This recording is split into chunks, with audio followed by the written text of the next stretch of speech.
Holllla! This is Preach with TGN.TV and we are YouTube. Exactly how do we heal?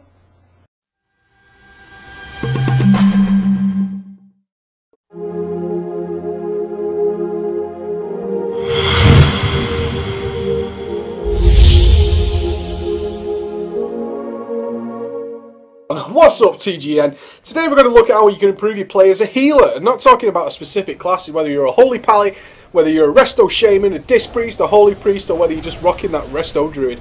It doesn't matter. These are going to be talking about philosophies that apply to all classes, all healing classes, and how we can benefit from these basic simple ideas to improve our play. This is what it's all about, guys. Healers have a very tough time in games, and you'll often find that people who decide to be healers are always healers. They love it. They want to be a healer for all time, and they'll stick with their class for years. I know people who've been healers since the very first day the game came out and love it. Can't think of doing anything else in a raid.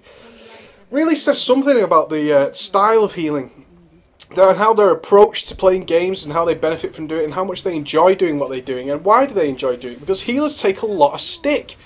Healers tend to get the most abuse when things go wrong. Tanks die, healers' fault. You know, even if they're... I've been in many raids where the healers have taken a hell of a lot of blame, even when I've thought it personally wasn't their fault. You know, a tank should have blown a cooldown then. That DPSer shouldn't really have taken that much damage. In general, healers take a lot of blame, but don't get a lot of credit. It's a thankless job in a lot of ways. You'll find in many guilds that healers tend not to get the credit for what they deserve. In this demonstration running in the background, I've gone into one of the brand new 4.3 heroics, and some of you newer healers may be wary about whether or not you're geared enough to get into them. As you can see, I've gone in on a druid that is under-geared. When I say under-geared, he's actually got in based on his tank gear. His healing gear is below, 5 item levels below the required level of being a healer in those dungeons. And I want you to get rid of that fear, because being a healer is about confidence. If you understand how your class plays, either by following one of my guides or one of the other guides on TGN, then you should be able to cope with any situation. Remember when the game first came out, a lot of us went into those dungeons severely under-geared, wearing gear that we had from almost 10 levels ago. And we still managed to cope in what was considered much harder heroics than we've got today. So these things apply to you about how to play your class and how to improve upon yourself by using basic simple mechanics and ideas. How does a healer improve his play? What philosophies of being a healer can we apply to this? In general, I believe healers need to know more about the fight than any other of the roles, more than the DPSers and more than the tanks. As a DPSer now for nearly a year, it's been my understanding that I basically need to know when I need to use my cooldowns to DPS something quickly and get that thing killed. Other times it's about avoiding simple mechanics and just using a defensive cooldown should I need to. Beyond that, I don't really need to know much more as a DPSer. As a tank, I was a tank for nearly 6 years. It's all about avoiding that big hit. When do I need to blow my major cooldown, be it shield wall, be it anything like that? I need to make sure that when I blow that cooldown, it's for that big hit the boss is going to do. Healers need to be aware of not only all of those things, but also how to cope with all the standard things that are going on that we take for granted, such as huge AoE damage. A lot of the fights in Cataclysm now, and especially in Dragon Souls, suffer from a huge abundance of AoE damage and some massive tank hits. We're talking about, if you look at the Madness of Deathwing, even on normal mode, tanks taking sort of 400k hits, mixing in with cooldowns. Healers still need to be able to cope with that. So healers need to understand not only all of those things, but exactly how to cope with them, how to be prepared. Since Blizzard changed the way healing works, back in Wrath of the Lich King we could spam our huge big heals constantly without fear of running out of mana. In Cataclysm that changed. They gave us these choices of efficient heals and specific heals to affect certain situations, be it AoE or single target, or really fast, inefficient, mana draining heals.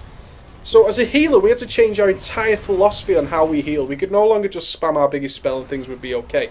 We need to be prepared.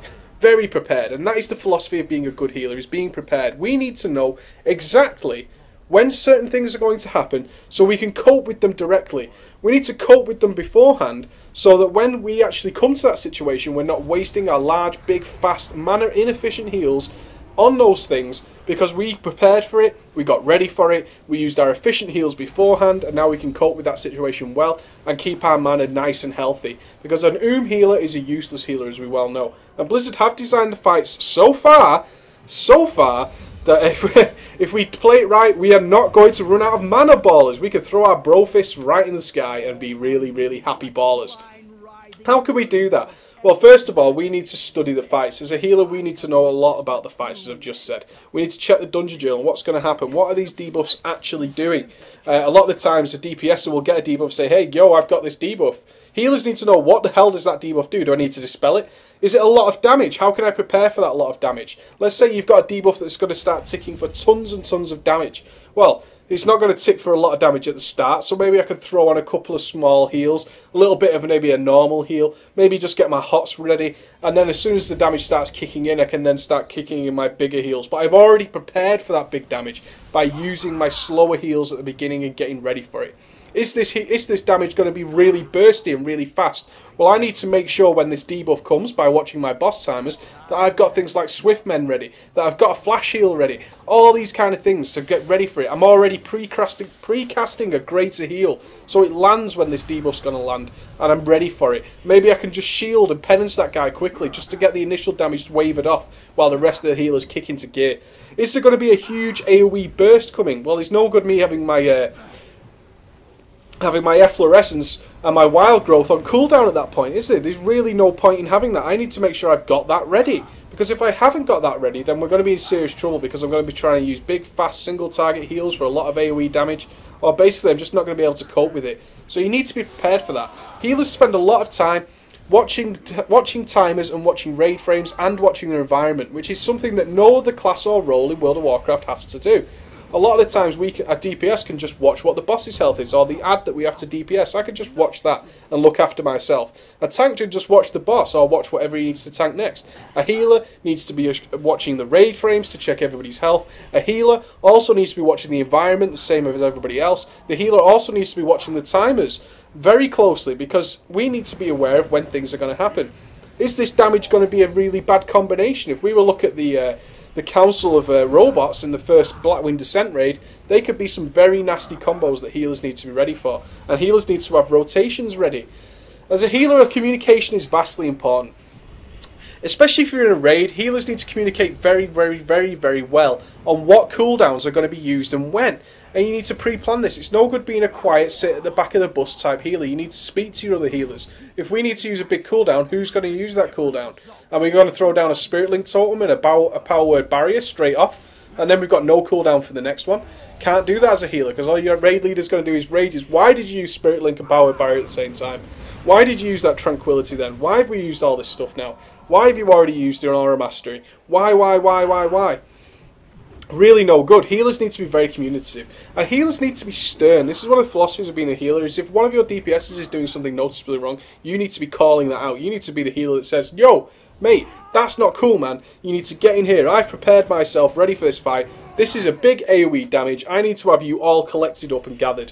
It's no good you standing out of the pack and saying, well, it's not a lot of damage, because all my heals are focused on the pack. My heals are not focused on you, and I don't have the mana to start wasting on you. Okay? So healing philosophy is all about being prepared.